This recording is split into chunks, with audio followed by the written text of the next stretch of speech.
지금 고개를 들어서 당신이 있는 공간을 한번 둘러보십시오. 어떻습니까?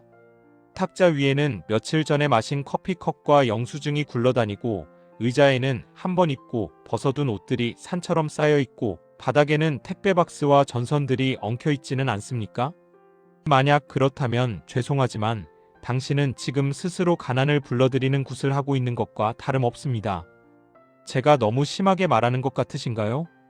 아니요. 이건 풍수질이나 미신 따위를 이야기하는 게 아닙니다.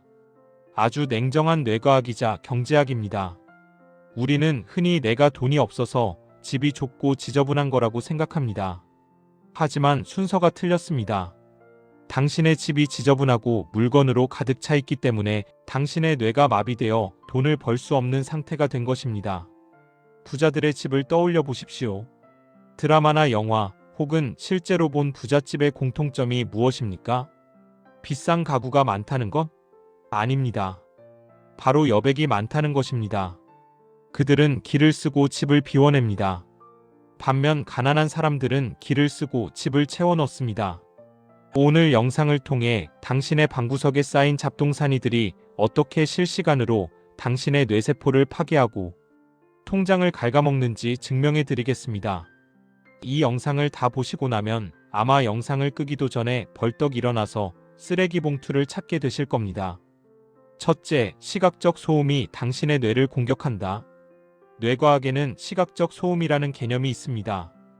우리 뇌는 눈에 보이는 모든 것을 정보로 인식하고 처리하려고 합니다. 여러분이 소파에 앉아 쉰다고 생각하는 그 순간에도 눈앞에 쌓인 빨랫감, 굴러다니는 리모컨, 어지러운 책장을 보면 뇌는 저걸 치워야 하는데 저거 언제 샀더라? 하면서 끊임없이 에너지를 쓰고 있습니다. 프린스턴 대학교의 연구에 따르면 주변 환경이 어지러울수록 뇌의 인지 자원이 고갈되어 집중력이 현저히 떨어진다고 합니다. 스마트폰으로 치면 백그라운드 어플을 수십 개 켜놓은 것과 같습니다. 배터리가 광탈하고 핸드폰이 버벅거릴 수밖에 없죠.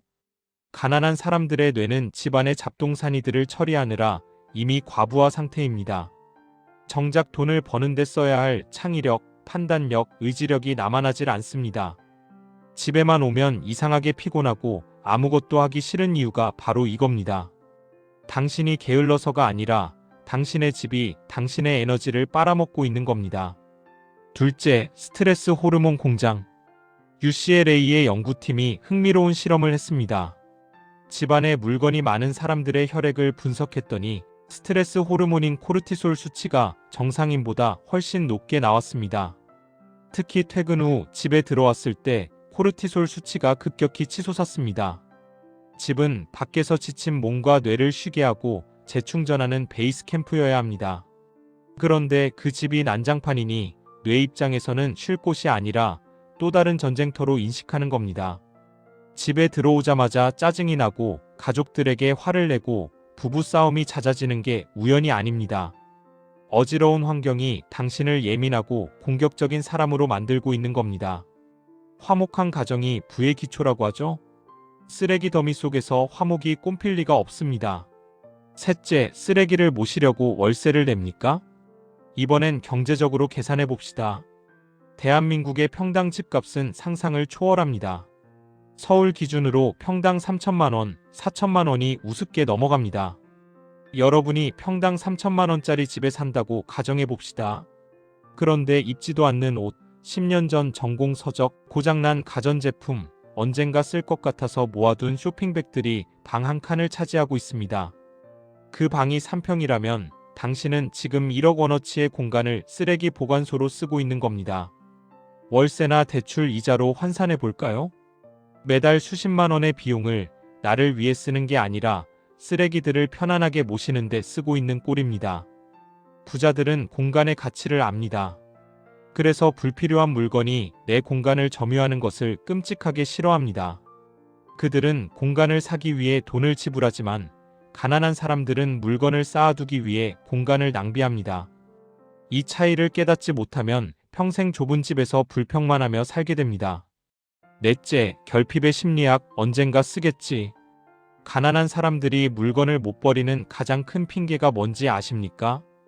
이거 나중에 다 쓸 때가 있어. 언젠가 필요할 거야. 이 말에는 아주 무서운 심리가 깔려 있습니다. 바로 결핍의 심리입니다. 나중에 필요할 때 다시 살 돈이 없을까봐 두려운 겁니다. 스스로의 미래 능력을 믿지 못하는 거죠. 나는 앞으로 돈을 많이 벌 사람이니까 필요하면 그때 새 것으로 좋은 걸 사면 되라는 마인드가 없습니다. 반대로 3년, 5년 동안 한 번도 안 쓴 물건을 끌어안고 있는 건 과거에 집착하고 있다는 증거입니다. 내가 옛날에 이거 비싸게 주고 샀는데, 왕년에 내가 이거 입었을 때 잘 나갔는데, 과거의 영광이나 미련에 붙들려 있으면 미래로 나아갈 수 없습니다. 부자는 내일 입을 옷을 준비하지만 가난한 사람은 10년 전에 입었던 옷을 만지작거립니다. 다섯째, 깨진 유리창의 법칙. 범죄하게 깨진 유리창의 법칙이라는 게 있습니다. 건물 유리창이 깨진 채로 방치되면 사람들은 이 건물은 관리가 안 되는구나, 함부로 해도 되는구나 라고 무의식적으로 생각하게 되어 더 큰 범죄가 일어난다는 이론입니다. 이게 집에도 똑같이 적용됩니다. 현관에 신발이 널브러져 있고 거실에 옷 무덤이 있으면 당신의 무의식은 이렇게 받아들입니다. 내 인생은 이렇게 엉망진창이야. 나는 통제 능력이 없어. 나는 대충 살아도 되는 사람이야.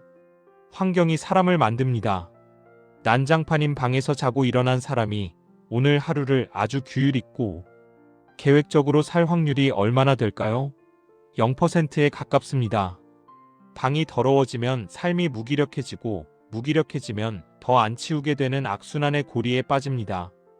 이 고리를 끊는 유일한 방법은 지금 당장 눈앞에 보이는 쓰레기 하나를 줍는 것입니다.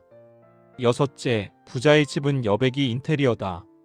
부자들의 집에 가보면 횡하다 싶을 정도로 물건이 없습니다. 그들은 물건이 아니라 여백을 소비합니다. 비어있는 공간이 주는 해방감, 자유로움, 그리고 그곳에 햇살이 들어올 때의 평온함. 이것이 그들이 누리는 진짜 사치입니다. 여백이 있어야 생각이 들어올 틈이 생깁니다. 새로운 사업 아이디어, 투자에 대한 영감은 꽉 막힌 창고 같은 방에서는 절대 떠오르지 않습니다. 빈 공간은 뇌에게 휴식을 주고 창의력을 선물합니다. 여러분의 집에는 새로운 운이 들어올 빈자리가 있습니까? 아니면 온갖 잡동사니들이 자리를 차지하고 앉아 행운이 들어올 문을 막고 있습니까? 일곱째, 옷장이 당신의 자존감이다. 집 안에서도 가장 먼저 점검해야 할 곳은 옷장입니다. 옷장을 열었을 때 지금 당장 입고 나갈 수 있는 옷들만 걸려 있습니까?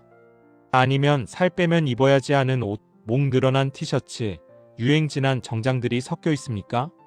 매일 아침 옷을 고르는 시간은 하루의 시작을 알리는 중요한 의식입니다. 그런데 옷장을 열 때마다 입을 게 없네라며 한숨을 쉬고 구겨진 옷을 꺼내 입는다면 당신은 하루를 짜증과 낮은 자존감으로 시작하는 겁니다. 2년 동안 안 입은 옷은 앞으로도 절대 안 입습니다. 과감하게 버리거나 기부하십시오. 옷장을 비우고 내가 진짜 좋아하고 나를 빛나게 해줄 옷 몇 벌만 남기십시오. 그게 당신의 몸값을 올리는 시작입니다. 여덟째, 주방과 냉장고는 당신의 건강이다. 거실 다음으로 중요한 곳이 주방, 특히 냉장고입니다. 가난한 집 냉장고의 특징이 뭔지 아십니까? 검은 비닐봉지가 가득하고 안쪽에 뭐가 있는지도 모르고 유통기한 지난 소스들이 즐비합니다. 우리가 먹는 것이 곧 우리의 몸을 만들고 뇌를 만듭니다. 관리가 안 된 냉장고에서 나온 음식으로 내 몸을 채우는 건 내 몸을 쓰레기통 취급하는 것과 같습니다. 식탁 위에 온갖 영양제통, 고지서, 잡동사니를 올려두지 마십시오. 식사하는 공간만큼은 정갈해야 내가 나를 대접한다는 느낌을 받고 자존감이 올라갑니다. 아홉째, 현관은 운이 들어오는 통로다. 풍수지리를 믿지 않으셔도 좋습니다만 현관의 중요성은 뇌과학적으로도 일리가 있습니다. 현관은 집의 얼굴이자 밖에서 안으로 들어올 때 가장 먼저 마주하는 공간입니다. 문을 열자마자 신발들이 어지럽게 널려 있고 택배 박스가 쌓여 있고 퀴퀴한 냄새가 난다면 집에 들어오는 순간 기분이 확 잡치게 됩니다. 부자들의 현관은 티끌 하나 없이 깨끗합니다. 신발은 모두 신발장에 들어가 있고 바닥은 반짝입니다. 좋은 기운, 좋은 운, 그리고 돈은 깨끗하고 밝은 곳으로 흐릅니다. 오늘 당장 현관에 나와 있는 신발부터 싹 다 집어넣으십시오. 열째, 버리는 것이 곧 버는 것이다. 많은 분들이 아깝다고 말합니다. 이거 살 때 얼마 줬는데? 이거 아직 쓸만한데? 하지만 명심하십시오. 그 물건을 관리하고 보관하고 볼 때마다 스트레스 받는 비용이 물건값보다 훨씬 비쌉니다. 물건을 버리는 행위는 단순히 쓰레기를 치우는 게 아닙니다. 과거의 집착을 끊어내고 불필요한 욕심을 덜어내고 내 삶의 우선순위를 다시 정하는 철학적인 작업입니다. 버려야 채워집니다. 꽉 쥔 손에는 아무것도 새로 잡을 수 없습니다.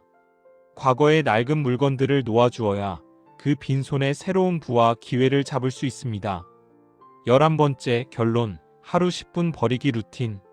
거창하게 대청소를 하라고 말씀드리지 않겠습니다. 하루에 딱 10분, 눈에 보이는 쓰레기 하나, 안 쓰는 물건 하나를 버리는 것부터 시작하십시오. 쓰레기 봉투 100리터짜리를 사서 거실 한복판에 두십시오. 그리고 눈에 거슬리는 것들을 미련 없이 담으십시오. 공간이 넓어질수록 여러분의 사고도 확장될 것이고 집이 깨끗해질수록 여러분의 뇌도 맑아질 것입니다. 그 맑은 뇌로 세상을 볼 때 비로소 돈이 보이기 시작할 겁니다.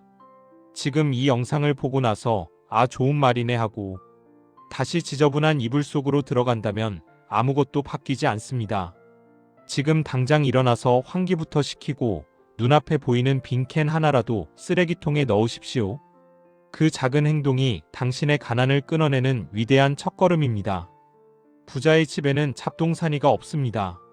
오직 취향과 여유만이 있을 뿐입니다. 지금까지 더리치랩이었습니다. 구독과 좋아요를 눌러주시면 여러분의 집안에 행운이 깃들 겁니다. 감사합니다.